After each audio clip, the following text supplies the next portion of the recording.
My dad works in B2B marketing. He came by my school for career day and said he was a big ROAS man. Then he told everyone how much he loved calculating his return on ad spend. My friends still laugh at me to this day. Not everyone gets B2B, but with LinkedIn, you'll be able to reach people who do. Get a $100 credit on your next ad campaign. Go to linkedin.com/results to claim your credit. That's linkedin.com/results. Terms and conditions apply. LinkedIn, the place to be, to be. When you need mealtime inspiration, it's worth shopping Kroger for thousands of appetizing ingredients that inspire countless mouth-watering meals. And no matter what tasty choice you make, you'll enjoy our everyday low prices. Plus, extra ways to save, like digital coupons worth over $600 each week and up to $1 off per gallon at the pump with points. So you can get big flavors and big savings. Kroger, fresh for everyone. Fuel restrictions apply. Hey, Atlanta. Say hello to Small Business Help from Apple. That's right. We're here to make starting and running your business simpler. From helping you choose the right devices to setting them up hassle-free, we can help you build your business in no time. Speak to a business expert and get the help you need at no cost whatsoever. At Apple, we're open for your small business. Go to apple.com/small business or visit an Apple store to learn more. Welcome back to Skating Penguin Network, everyone. It is Robbie here again, joined by Snail, and we have a doubleheader episode tonight. First, we will talk recap of the Penguins Utah Hockey Club game on what was Wednesday night, and then we will jump into the mailbag with a few questions as well. So, starting off first with the recap, but the Penguins win this game 3-2 in overtime. They finally break the 3-game losing streak. Not the most enjoyable hockey game to watch, not the cleanest hockey game, but it gave us a pretty good goaltending performance from Alex Nedeljkovic. The Penguins showing some resilience and a very Crosby moment in overtime to notch the game winner, Snail. So I didn't stay up for it. I know you did. What were your takeaways from this game in Salt Lake City? Oh, boy. I think I texted you at one point. It was halfway through the first period. I actually had to go rant on Twitter because I was so upset at Chris Letang's play, which, I think maybe Letang has to be fighting something. Maybe he's injured or he's still battling illness or something like that because, dude, he could not complete a pass to save his life. That was really frustrating in the beginning. Carlson was doing Carlson things in a negative light. The team looked, God, sometimes this Penguins team can really make mid-teams seem like they're just a buzzsaw, and that was frustrating. But, they kept it interesting. I thought that there was that first line of Sid and Rust and Raquel. God, that is just such a good line, dude. Like, no matter what's going on with the Penguins, it's almost like kind of a bummer sometimes when they're on a losing streak. Mm-hmm. Dude, Brian Rust, I know you're on the Rust train all the time. We love Brian Rust here on this pod, but dude, like Brian Rust doesn't get enough credit, I don't think, league wide. Like that dude is a gamer. And he's a skilled forward. He's undersized for a power forward, but he plays like a power forward. The way he drives the crease and drives the net. Anyways, my takeaways were Carlson redeemed himself, and you'll get to that during the scoring summary. He had an absolute snipe. Alex Nedeljkovic just showed nothing but heart in this game. Alex Nedeljkovic is a battler. We've said it before. I'll keep saying it. I think he's a pretty good goaltender. And he showed, why he's in the National Hockey League, especially during this game. Sidney Crosby is dragging this team on his back as best as he can with Brian Rust on that first line. And I'll say it again. Kevin Hayes is not a bottom six forward. Kevin Hayes has been playing amazing hockey lately, whether it shows up on the scoreboard or not, or on the score sheet. Kevin Hayes he's still got it. He's a big body with some finesse and skill. And it was on display in this game. So that's all I'll kind of say for my teaser about what I took away from this whole game. It's always interesting when the Penguins have a TNT game because of the likes of Paul Bissonnette. Anson Carter, he doesn't have the spiciest takes. I don't think he really gets he's not the most controversial up there. And when you got Colby Armstrong on the panel, he'll always stick up for Sid and the Penguins. So sometimes those games are controversial because all Paul Bissonnette can talk about is trading Crosby. But it was interesting to see the tune change on that TNT game where after the first period, which was pretty abysmal by the Penguins, lots of turnovers, bad hockey, Biz almost seemed pissed. Like he almost seemed like he was like pissed for Sid and that this is the team that he's going to retire with.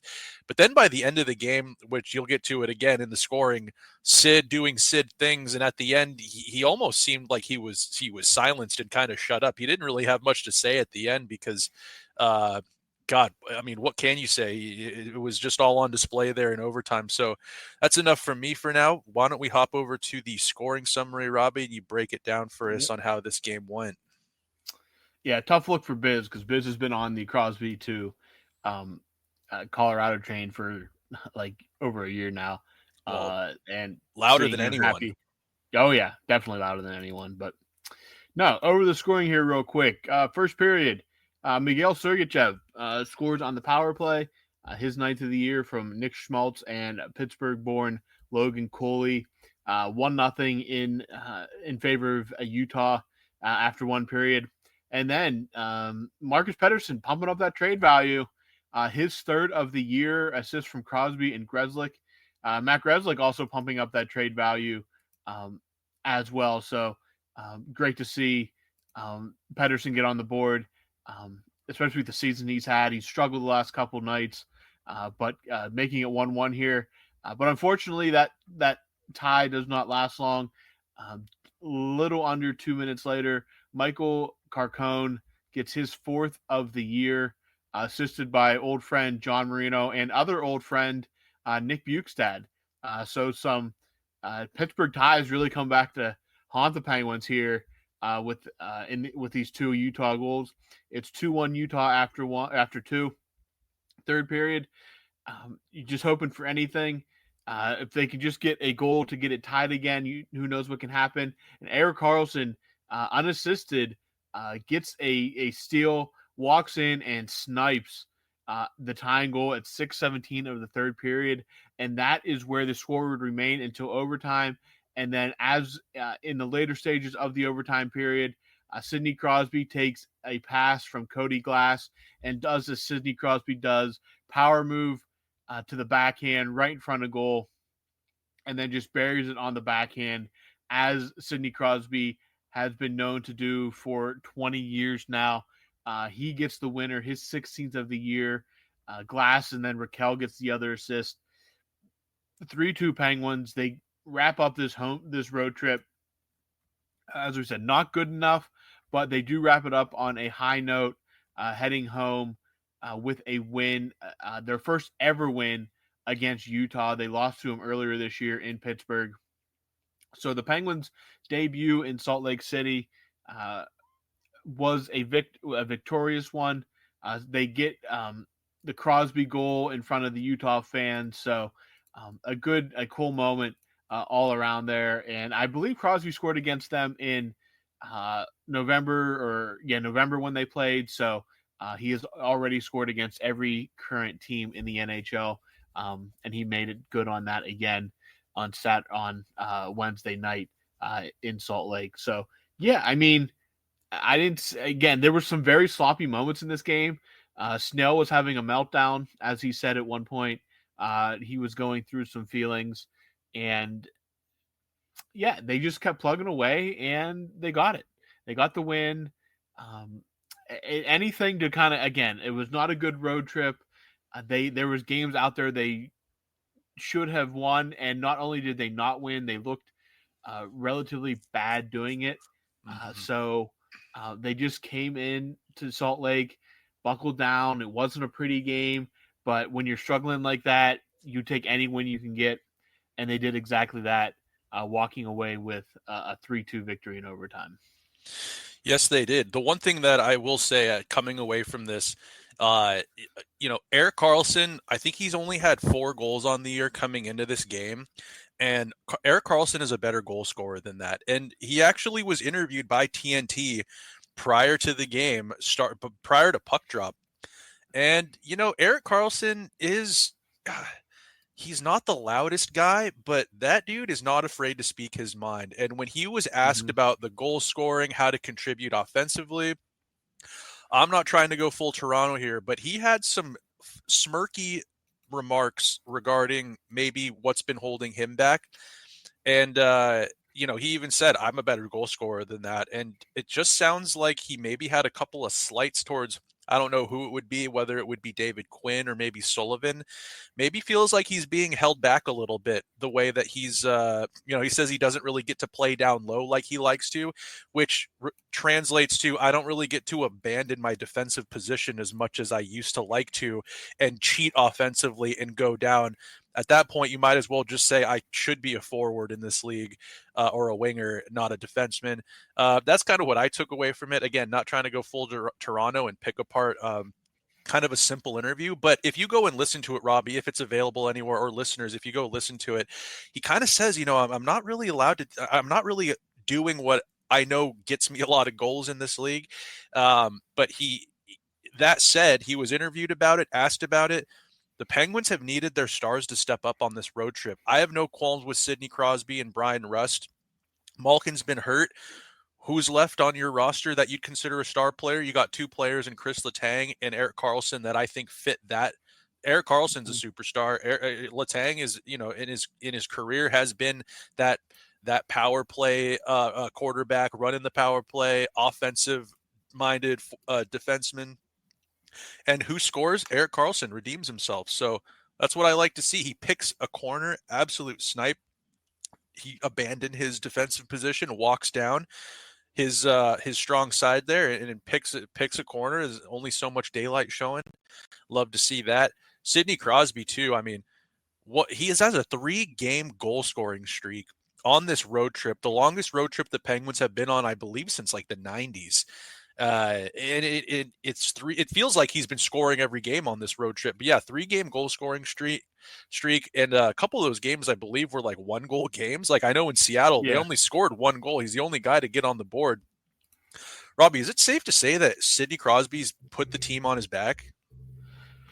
Yeah, absolutely. I mean, he was the only one producing really any offense for a good bulk of this road trip. I mean, he just went out there and was doing whatever he could. And the goaltending did not help. And his teammates just could not kind of answer his call, unfortunately. And he finally was rewarded for his effort against Utah, being able to will them to a victory as he has done so many times. But unfortunately, he's done this plenty in his career.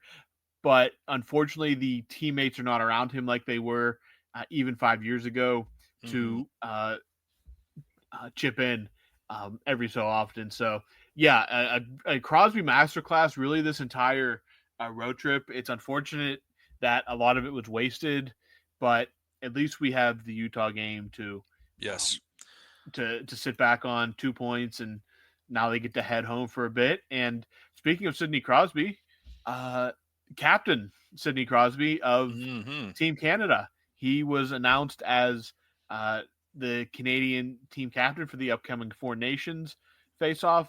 Not surprising. Connor McDavid kind of said, I don't deserve to be the captain. It's got to be Sidney Crosby, until Sidney Crosby is no longer and he's playing right. hockey. Oh, yeah. I mean, McDavid, he wasn't sour about it. He was just, I mean, that is a huge endorsement. And McDavid was an alternate captain. He is an alternate captain along with Cale Makar on Team Canada. Really surprised that Crosby didn't just tell them, hey, you got to make McKinnon an alternate captain for this. But it is McDavid and Makar wearing the A's. No real surprise there.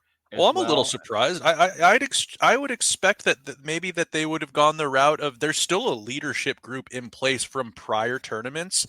Petrangelo opted out. I would have expected him to wear an A. If he's replaced by Drew Doughty, I would have expected him to wear an A. And Brad Marchand is also on this team, and I can't remember if he was a part of any Olympic. I know he was a part of the World Cup of hockey they had, but before that, I'm not sure if he was on. I don't think he was an Olympic athlete or an Olympic hockey player in his career. Has he? Who's Was that? he Marchand. Was he do not on the know Olympics because the last time they were there was 2014. 2014. And I don't think he made that team. Okay. So I would have expected it would have been those guys wearing an A, but that's just Robbie. That's our age showing because Makar he's won a Stanley Cup, a Conn Smythe, and has he won a North? Like he's got plenty of leadership experience, and Connor, he was a young captain in this league with a lot of pressure. He deserves to wear a letter, but that's just my age showing. That's who I think should have worn the letters. If I was at the helm, that's probably who I would have given it to, but. I don't always get my way. Yeah, it is what it is. He is, that is, who is, Crosby, McDavid, Makar. Makar, I mean, Makar's a little young, but I don't know if teams like just having a defenseman that can wear a letter because all the teams have at least one defenseman wearing a letter. So, Crosby gets the game winner on Wednesday night, named team captain of Team Canada on a Thursday. So a good couple days for Sid. And we're very close to Four Nations starting now. Exciting times. All right, you ready to go into mailbag? Or do you have anything to say on the I got a little nugget for you regarding Sidney Crosby. Go ahead. Yep. Hold on. My internet's glitching here. Okay, little nugget for you guys. Sidney Crosby is 45-5 all time when he is in the lineup with Team Canada. 25-0 in his last 25 games with them. Crosby is 4-1 in international tournaments since joining the NHL. Yeah, he's good. He's good. I mean, there's something about his leadership. Like it's not just he's a great player. Like that is unreal. Like statistics for Team Canada. Absolutely, yeah, he's a freak of nature.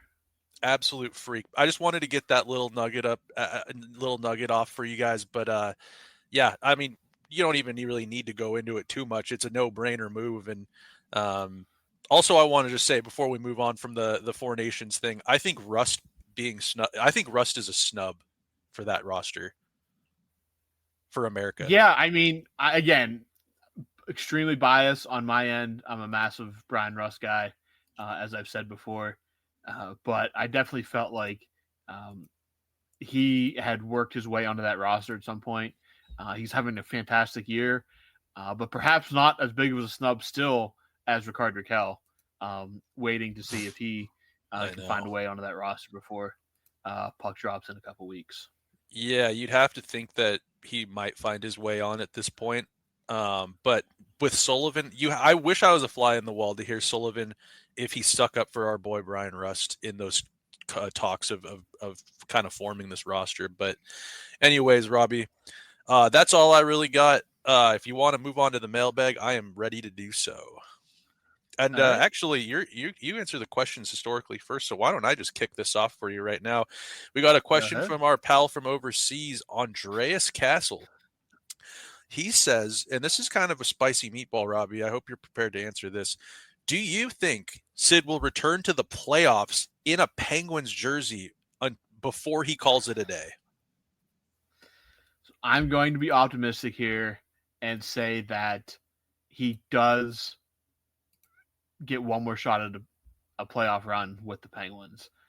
Obviously, I'm not going to say it this year, but I think that they're going to be able to build something enough to get Crosby one more run. Maybe it is next year, maybe it's the year after, but I do think Crosby will play one more in the playoffs one more time, at least one more time, as a member of the Pittsburgh Penguins. Might be optimistic, might be homer, but I just have a feeling that he is going to get that shot. They're going to do everything they can to get him there. And I think they're going to, at some point, be in a position where they can trade some pieces to rebuild this roster enough to get back to the playoffs. I like it. I like the optimism because it's been doom and gloom for a while. But Robbie, the Penguins right now sit 5 points out of a playoff spot, and they've got 5 games left before the Four Nations face off. Are you optimistic enough to? Where's your optimism on this season right now? Are you afraid to go? Are you afraid to go back into those waters of maybe this year's a year that they can sneak in there? No, I think they're done. That road trip just did so much damage to their prospects that I just don't think there's enough. They're just too far behind. They would have to go on a huge run, and they would also need teams in front of them to really lose. And I just think it's too big of a hill to climb after January. Fair. Just testing the waters. Figured I'd throw that out there. Yeah, that's fair. All right, moving on here. Switching over to Brian, who has a couple questions for us this week. He says, as much as it sucks to look this bad, I'm all for finishing in the bottom 5. And so my question is, what top prospect is your preferred pick? Misa and Brian says it's either Misa or Martone for him. Both names that I've seen a lot of prospect guys be high on.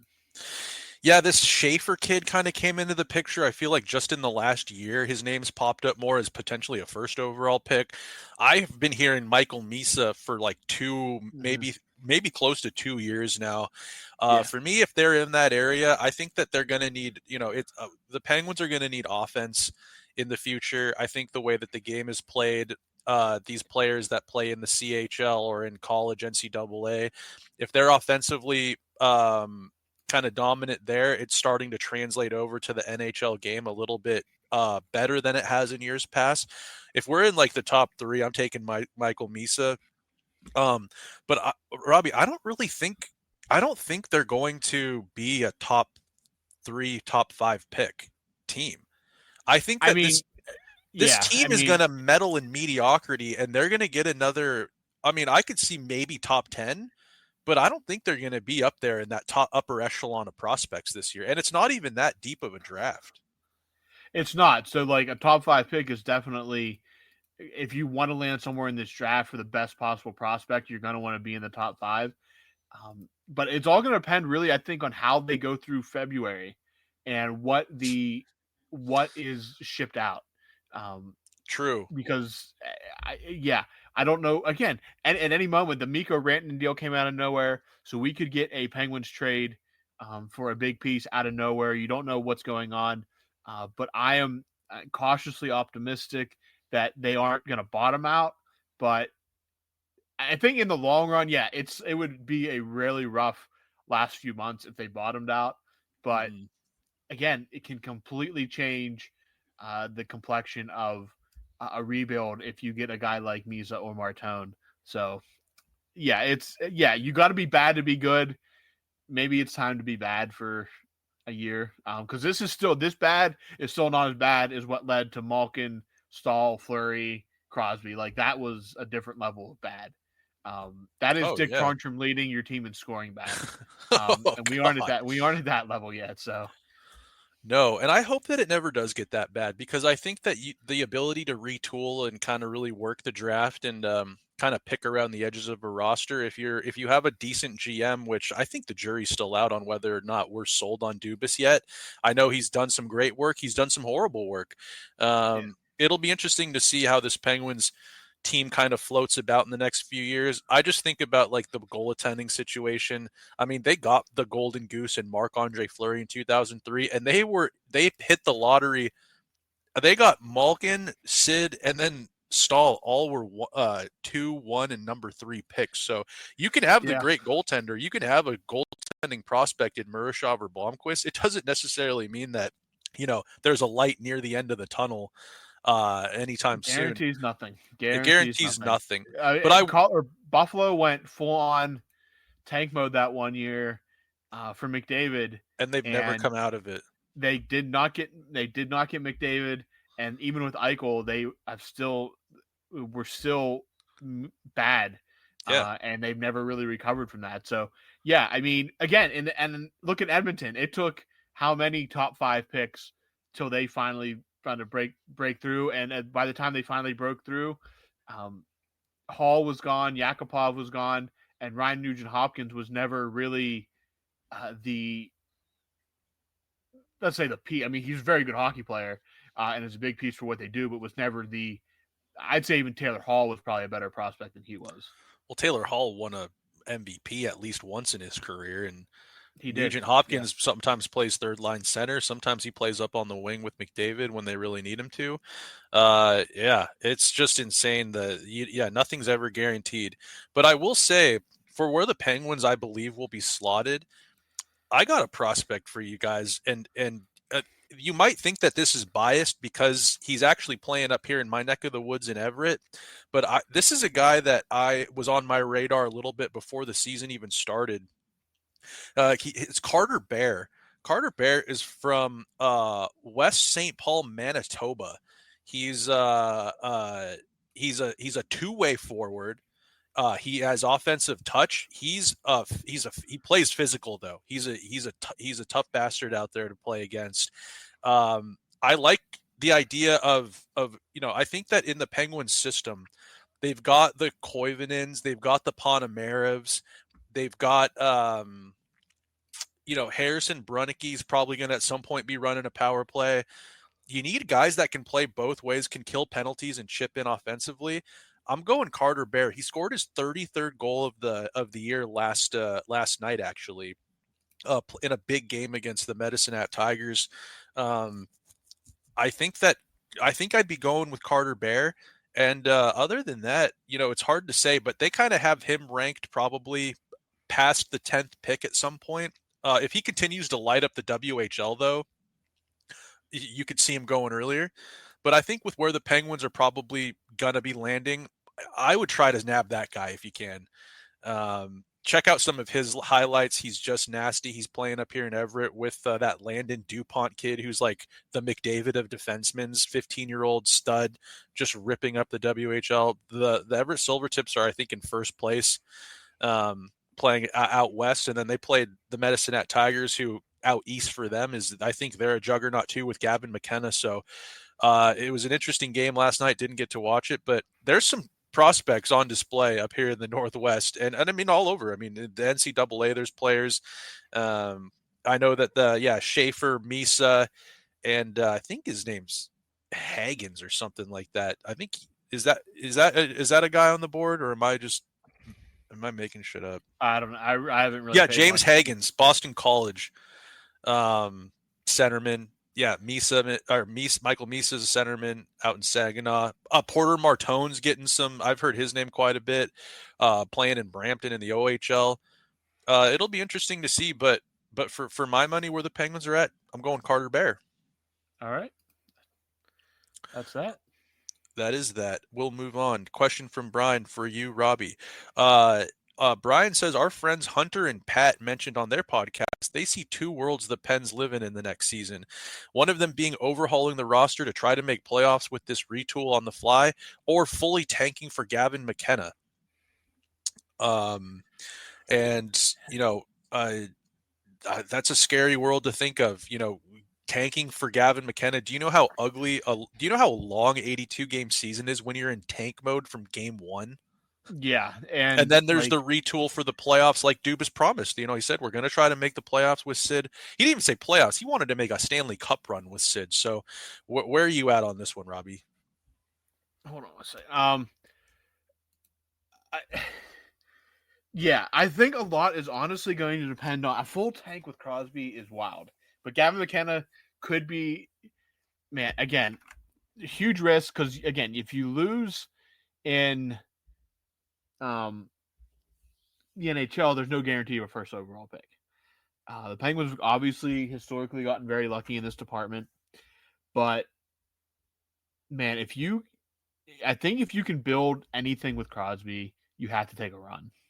And depending on how this plays out, this trade deadline, and then looking at what you have in the system, your McGroarty, Koivunen, Ponomarev, Bros, your young goaltenders, Oh, it's such a clutch offseason pickup, Dave. I was worried we'd bring back the same team. I meant those blackout motorized shades. Blinds.com made it crazy affordable to replace our old blinds. Hard to install? No, it's easy. I installed these and then got some for my mom. She talked to a design consultant for free and scheduled a professional measure and install. Hall of Fame son. They're the #1 online retailer of custom window coverings in the world. Blinds.com is the GOAT. Shop Blinds.com right now and get up to 45% off select styles, plus a professional measure. Rules and restrictions may apply. I think, again, if you think you can use those guys to take a run, I think you load up because you keep – I know he's been a fancy or a hot name that I've seen pop up on the trade boards. You keep Raquel, you keep Rust, and you fill out your defense. Brunicky, Howe are there. Brunicky's a little bit closer, but I think you gear up. Sign Rantanen? Yeah, I mean, I'm going to be, depending on what cap space they clear this offseason, I'm going to be interested to see if they don't go after a big fish with the idea of, even if it's not a 6-year, 7-year deal, let's say you give somebody a 4-year big time deal and you're just like, listen, here's what the plan is. If after 2 years Crosby's going to retire and it's not working out, we'll give you a favorable no trade clause that gives you some freedom, or if you just want to waive it, but sign here 4 years. We'll give you $6 or $7 million a year to go. Again, I think Rantanen would probably cost more than that, because as long as Crosby's there, they're going to be a salary cap team, but the cap is going up significantly this offseason, it sounds like. So I don't think they're going to bottom out. I would say more toward the they're going to take a run. I think that's what Crosby has promised. And again, McKenna is obviously projected to be great, but the funny thing about that is there's going to be great players in the years to come. So as long as Crosby's there, I say you push your chips to the middle and take a run as much as possible. Well, yeah, because eventually, if you want to bottom out, Robbie, you can bottom out whenever you want. You can, Dubas could rip this thing down to the studs anytime he wanted. If it doesn't work out, you might as well try to get something while Sid's here, right? I would. Yeah, I think we all would. It's what we want. Absolutely. All right, moving on. What the hell? Okay, there we go. Brian asks, you think a few of the baby pens make the roster next season? I have to think Brunicky, Howe, McGroarty, and Pickering all have legitimate shots at being full-time players. Well, Brunicky and Howe aren't even baby Penguins yet. They're playing with their respective teams out in the WHL or wherever. I don't even know where Brunicky is, to be honest. I know Howe's out. He got traded from Regina somewhere else. Pickering, yes. I think Pickering's he's going to be back in the NHL this season at some point. Oh, yeah. I think that, he was getting a little bit, I think, overwhelmed out there. The team as a whole wasn't playing that great. I think it was a tough road trip for Pickering. And instead of maybe dragging him along on this road trip that seemed almost unsalvageable, which, I mean, you could argue it was never salvaged. They at least ended it on a high note.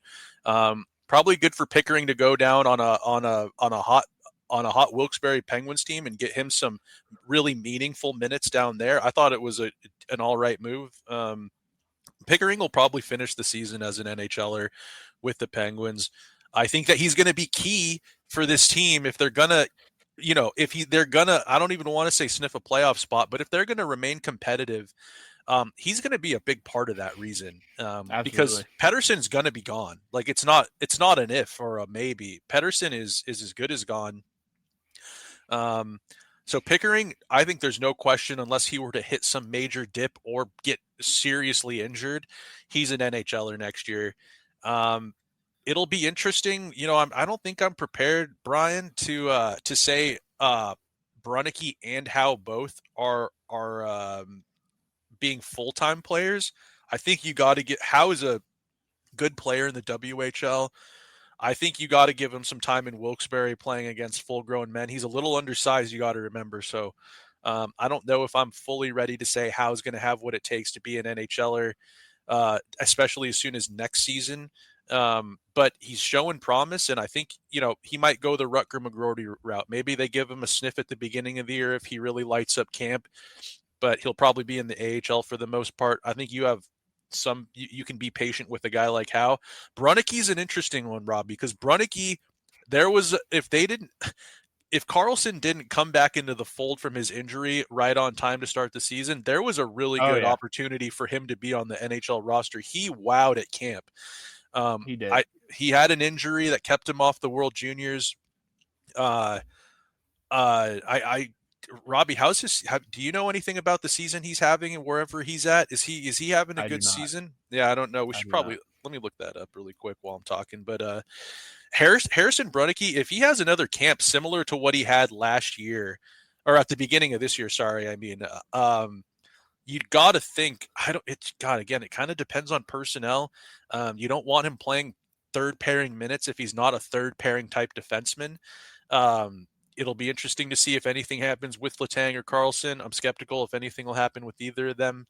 But I think that with his play, let's see, where is he at? I got it pulled up here. Kamloops, he's got 3 goals, 12 assists for 15 points in 18 games. Not exactly lighting it up. I don't know. It'll be interesting to see, but I don't think, just looking at those stats, I don't know. It's not screaming NHLer to me right now. But in the future, probably give him some time with the Wilkes-Barre Scranton Penguins. Let them cook. We'll have to see. You got to hope that maybe Rutger McGroarty is at a point by the end of this season with Wilkes-Barre that next year he's poised to play some full-time hockey with the Penguins and not be an up and down situation. Robbie, I've kind of been on this for a while too. Emil Benstrom, he's an AHL All-Star. If he's signed for next season, you'd have to think that they could fill a roster spot internally with a guy like Emil Benstrom, who's just really found his offensive game down in the AHL. I don't know if he's necessarily like a Puljujärvi, one of those guys that's just too good for the AHL, not good enough for the NHL. He's still pretty young. I'd be interested to see if maybe he earns a spot next year on this roster. You got anyone on your radar though? Baby Penguins full-timers? Yeah, McGroarty, Pickering. I think he's going to be back this season. He's already basically a full-time player in my opinion. Bronicky, unless he would really fall off, I think he's going to be there. And the prediction I made, Sergei Murashov's the goalie opening night next year. I did say that. That's right. You did. I did say that. Hey, I'm kind of on board with that too. Koivunen and Ponomarev. I had it. I said it twice correctly. Ponomarev. There it is. And then obviously our guy Big Bo. I know. Kachuk. Dude, come on. Where's the contract for Boris Kachuk? He scored again. He's just too good for that league. Get him up. Everybody was scoring the other night. True. Yeah, it's hard. I think even Sam Poulin scored. Wow. That's how you know things are really going wild. Oh yeah, that's when you know things are bad. But anyways, yeah, right. I don't know. It'll be pretty interesting. It'll be interesting to see who makes the team and who doesn't. But if the Wilkes-Barre Scranton Penguins make any sort of playoff run this year, I mean, I don't know where the Penguins will be at, but if they make a run, some of those guys are going to be ready for the NHL if they're lighting it up. So it'll be interesting to see. We'll be, we like to keep updates on this Wilkes-Barre Scranton team. So we'll keep you guys all informed as well if we're hearing anything. Absolutely. But let's move on to another question here. And it's coming from our pal Brian yet again. And he asked, this is kind of a spicy little thing that came out pretty recently. Robbie, are you surprised that FSG is already looking to sell a minority stake? I'm not at all, because I think that's always the plan, was to get somebody else in there and help out, get some minority owners in there.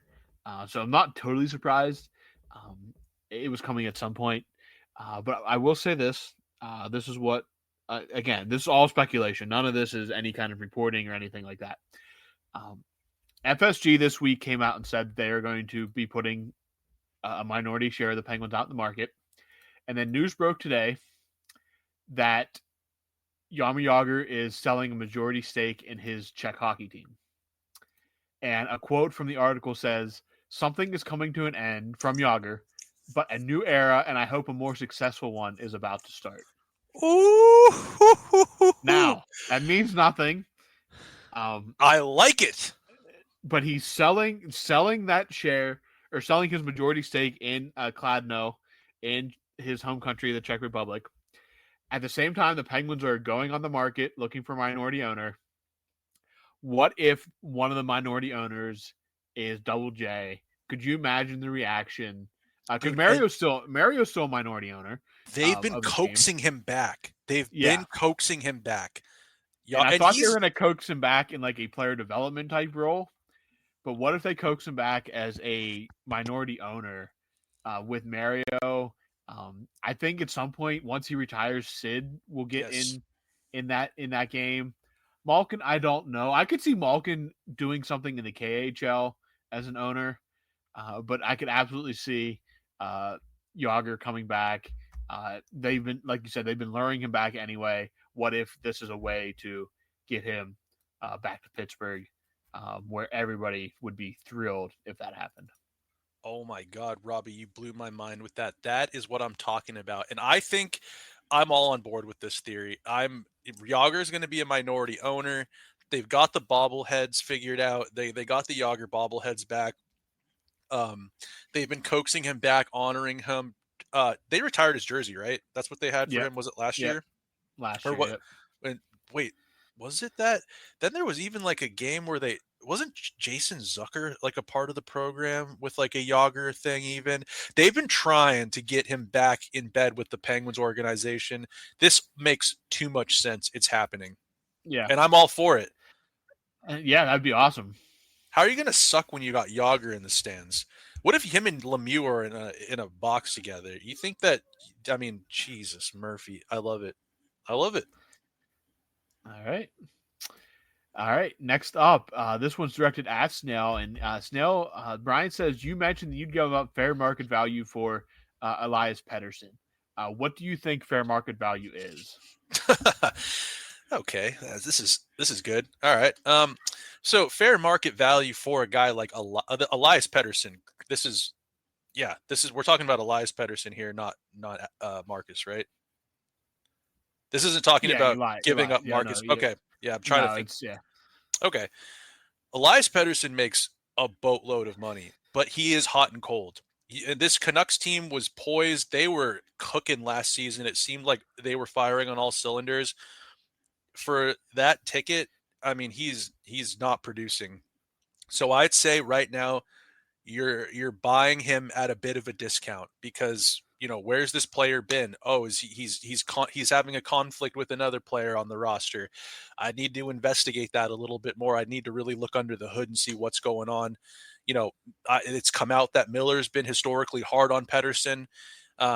Maybe Miller's more of the problem, but it's divided the room a bit. It sounds like some people like Miller, some people like Pettersson.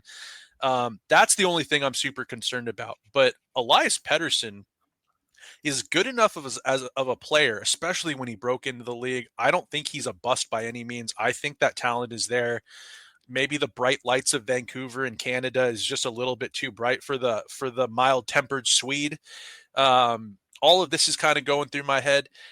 The Penguins maybe don't even have anything that they could really trade 1-for-1 for an Elias Pettersson. 1-for-1. They have nothing 1-for-1 they could pull it off. I mean, you're talking Sid, but I think Sid's more. That's not even that's an unfair trade for the Penguins because I think Sid is still. I think he's producing better than Elias Pettersson. Yeah. I think you're going to have to give up they need offense. You're going to have to give up someone, and that's going to be probably a Rickard Rakell. That's your best bargaining chip. Have you ever played NHL and had to make a trade and you got to fill up that bar? Elias Pettersson's bar is about this big. Rickard Rakell fills it up maybe like this much. Yeah. You're giving up a prospect because you got to give up some sort of prospect. And I mean, the Penguins are starting to acquire some of these prospects. You're looking at Koivunen. You're looking at Rutger McGroarty. I think I said it when we brought this up earlier. I think if you're looking at a if you turn Braden Yeager that pick and he through however you get to it, if he turns into a big piece for an Elias Pettersson, I think you make that deal. Like, I think you make that deal any day if you really look at it. Yeah, I would have no. I mean, I'm firmly on the Elias Pettersson train because I said it fundamentally changes your rebuild, and it suddenly Gavin McKenna is no longer no longer really something we're talking about. Again, I don't think it changes much this year, obviously, but I think it fundamentally changes the direction of your franchise. And if the deal is out there to be made, I think you at least have to explore getting something like that done. So yeah, totally. I think you have to explore it. So I'm thinking it's gonna. I don't even think Vancouver would want Raquel. I think that they want Brian Rust. I think JR wants Brian Rust, which that's tough for me because I don't think I'm not giving up Brian Rust. I know that Raquel is like the leading scorer on this team, but Rust creates offense in so many different ways, and it's not just coming off his stick. Like, it's not just putting the puck in the net. He's creating offense in other ways too. He's so valuable of a player. I just don't. I'll give up Rutger McGroarty, either him or Koivunen, not both. They're going to want a centerman that plays with some edge, and I'm not giving. I don't think Gino's probably not even a part of this discussion. I think they might be interested in a guy, and this is just a little throw in to really get that bar that I was talking about filled up, the trade value bar. I'm giving up Achari. I think Achari would play good under a Tocchet type system. I think him and Teddy Bluger centering that third and fourth line would be good for them. And I'm giving them Raquel and McGroarty, and I'm giving them a depth player like an Achari. And you might even have to give him Marcus Pettersson. You might. I'm just saying. I'm fine with that. You would be fine with Marcus Pettersson, Noel Achari, Rutger McGroarty, and Raquel for Elias Pettersson. Yeah, I mean, you have a guy that Noel Achari, yeah, whatever. That's a throwaway piece. Raquel, I mean, he's over 30. Yeah, I think you can. Again, you're gonna have to move money. I mean, McGroarty would be the tough one, and Pettersson we know is being traded anyway. I would see if I could be talked off Pettersson or not McGroarty, but if it has to be, I think you have to definitely consider that. Well, if you're looking at McGroarty and Koivunen right now, I would assume it wouldn't be like just the way Koivunen's been playing. Koivunen is a better prospect right now than Rutger McGroarty. But Rutger McGroarty has that oh man, he was that. What a move that was by Dubas. If it pans out and he turns into a top line, top six winger, that would be sweet.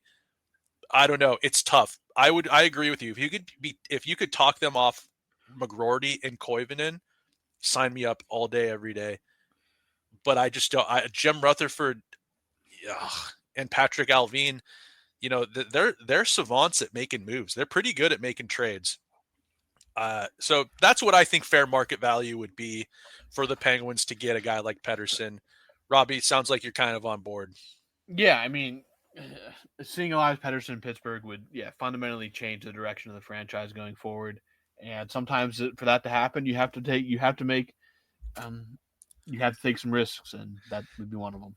Is Rust a non-negotiable for you? Not necessarily. Really? No, I mean, I love Brian Rust. If they wanted Rust instead of Raquel, are you signing off? It would hurt, but I think I would. But dude, see the vision here. If you've got Elias Pettersson, Rickard Raquel, and Erik Karlsson on a power play, that Swedish national team pretty much playing on a power play or even on the ice at the same time together, I kind of like that. I don't hate it. Maybe it's Rust. Maybe you part ways with old Rusty, the Rusty Razor. But this is all just fantasy land for now. That's what I think market value is for a guy like Pettersson with the Penguins as a trading partner. We shall move on. And we'll move on to another question from Brian. He really gets the gears going. He really makes us work for this, Robbie. He does. And with that, it doesn't end here. With all the goalie talent in the system, would you want to see one of them get traded? And I ask this because if you think about it, Gustafsson could be the starting goalie currently. And that guy's he's a hell of a goaltender. So if you trade one or two, who is it? Now that's another bar. They got some goaltending talent, and Vancouver, Demko might not ever be himself again. I digress. Robbie, where are you at with the goaltending bargaining chips that they have? For right now, I'm holding on to both Blomqvist and Marchand. I just think, again, you have to see what you have in both of them. And again, I don't think their value is really that high right now as goaltending prospects, as a centerpiece to any kind of trade. But I would like to see both of them in Pittsburgh together, let them compete, and then kind of make a decision from there. Because the Penguins have kind of whiffed on big-time goalie decisions these past few years. I mean, the Murray one, you had to make that. You had to go with Murray over Fleury just because of the age, the contract. That was, again, the back-to-back cups. You can't fault that decision. And you can't really default them for going with Jarry over Murray. It's just, you hope that they figured out goaltending development at some point. Because there's no reason that all of these guys should have fallen off the face of the earth. And everything we've seen out of Marchand and Blomqvist has been really good. Obviously, you need to try to figure out a way to get out of the Jarry contract. The Nedeljkovic, I wouldn't be surprised if it's not greater than 50% that Nedeljkovic is gone by the deadline, to be honest. Taylor Gauthier is playing too well for the ECHL now too. Philip Larson, who's currently injured, is not and needs to be in the NHL at some point, I think. I just think that, yeah, you have all these prospects, but this is one area where I'm not ready to move off any of them in a trade, because goalies develop weird. They take longer to develop. Some of them don't hit their peak until later than a skater does. So for now, I'm not touching either of Blomqvist or Marchand in any kind of trade. I'm just keeping them and hedging my bets and hoping that one hits. Yeah, I think you hit the nail on the head. It's the Penguins. We're scarred from decisions made about goaltending. I think you need to just hoard and figure out what you got. I like it a lot. All right. Last question here from Brian. He said, I'm also a Snail with the type of player that Miller is. I think would be better to have. I'm guessing meaning JT Miller. We need picks on this team, and JT fits that mold. We haven't had a player like that since Patrick Hornquist. Yeah, and every time we get into this Miller-Pettersson thing, you could make really good arguments for both players on why the Penguins should be after them. I think the thing with Miller that scares me is, he played in New York, and then he was in Tampa. New York was kind of going through a weird time, kind of towards the end of his tenure there.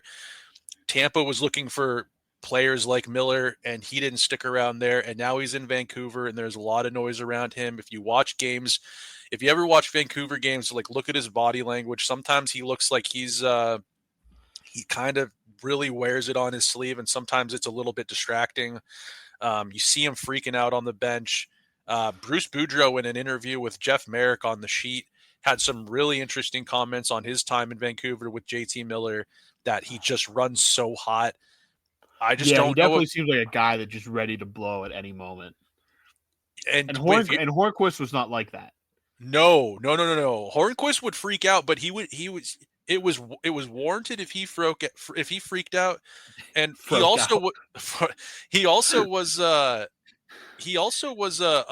he was like a real leader, uplifting at times as well. Yeah. It sounds like Miller can almost be the opposite. He can harp on you and he can wear on you. That's the last thing any of these prospects that we're bringing up onto this Penguins team. You don't need someone being harder on you than it needs to be. I think Sullivan, it can be, he's demanding. Sullivan is a demanding coach, and then you've also got the voice of Sidney Crosby, who also expects. He's not snapping on guys. He has, and it's been documented. He's given his bench an earful a few times this season. He's demanding as well, and I just don't think that with these prospects coming up, there's a lot of pressure to prop up this team, and you got the pressure, a little bit of pressure with Sid still on the roster. They want to make another run. I just don't think you need a guy like Miller in the locker room being any sort of extra distraction, as far as like vocally, I don't think they need that. So at this point, Yeah, I would agree with that. Yeah, I you like just the don't way need Miller anybody. plays. Do you really want a guy? Yeah, oh, absolutely. But do you want a guy with that personality blowing up at a prospect or a young kid that comes up and screws up or something like that? Do you really? No. Do you want that? I mean, he's not a guy that I would feel comfortable putting a letter on, at least right away, just because he just feels like he always is running at like that boiling point. Like it's always simmering. And again, I'm not saying Elias Pettersson doesn't care, but again, he is not a loud person by any means, it seems like. And maybe that comes across as not caring. And JT Miller's a guy that just cannot handle that. And again, JT Miller is like, he plays like Rick Tocchet, but Tocchet was never even like, very few guys are this hot or running this hot all the time. And it's really not like personality wise, even as a regular average person, having that kind of temper is not really good in the long term. And I just think that, yeah, it's too much to throw into what could very well be a very young locker room here soon. And just again, it just Crosby does not run hot. Great leader. I just don't know if that would work in Pittsburgh. I just don't really think, and why risk it? You know what I mean? Yeah. Like, why risk it? I love the way he plays. He does run a bit hot. He can be a prick. He can fight. He can score. He can get 100 points if he's on that year. But I don't know. I just don't think that he's just a little bit noisy right now for me. And with the is fragility a word? With how fragile this team can be. At times, and with these prospects coming up, Sid's enough of a voice in a room. You don't need that coming from a guy who can sometimes blow up and have a negative effect on your locker room. So I've moved off the Miller train. He also he's old. He's like 30, 31 years old. Like he doesn't. That contract is so bad. Oh, it's so bad. And whoever picks him up, if they get him out of Vancouver somehow, whoever picks him up, I mean, he'll probably. I would be fearful if he goes to a team like the Capitals. Like if he goes to a team like the Capitals with that locker room, he might be a menace to play against for a really long time, and you're going to see a lot of him. Anyways, I'm off the Miller train, Brian. I am off the Miller train. Sounds like Robbie is too. I just think for what he does, there's better for the money he's paid. There's going to be better options in free agency, or a trade that. Yeah, it just feels like Vancouver is dealing from a losing hand right now, because people know that they have to be, they're trying to move on from these issues, but I personally don't feel great about it, if I'm being honest. And that's what we are. We're just being honest up here. All right. I think that wraps up the mailbag portion. That does wrap up the mailbag. We got through the Utah game, a few of your questions. Now the Penguins are off Thursday and Friday. They are back in action Saturday. So maybe we will record a recap on Saturday night if either of us are free. They are Nashville. Yeah, it's Nashville on Saturday. And then I think we have space for a mailbag next week again as well. So we'll keep you updated on that. So, Snail, do you have any final thoughts? It'll be interesting. We got 5 games before this Four Nations face-off. I sense that there will be some movement, probably not as much as we would hope. I don't know if it'll directly involve the Penguins, but I can see that. I think it'll be an interesting little run here before the Four Nations face off. And the Penguins got to win games if they want to keep any hopes alive. They're playing the Preds, they're playing the Devils, they're playing the Rangers, and they're playing a couple other guys, I'd assume. But it'll be interesting to see what kind of Penguins team we get now that they're back home. They can get readjusted and dig in. We'll have to see. Those are my closing thoughts, though. I got nothing else for you. All right, so that'll put a cap on this episode. We'll be back later in the week with a recap of the Nashville game. But until then, I am Robbie for Snail. We will talk to you guys later this week. All right.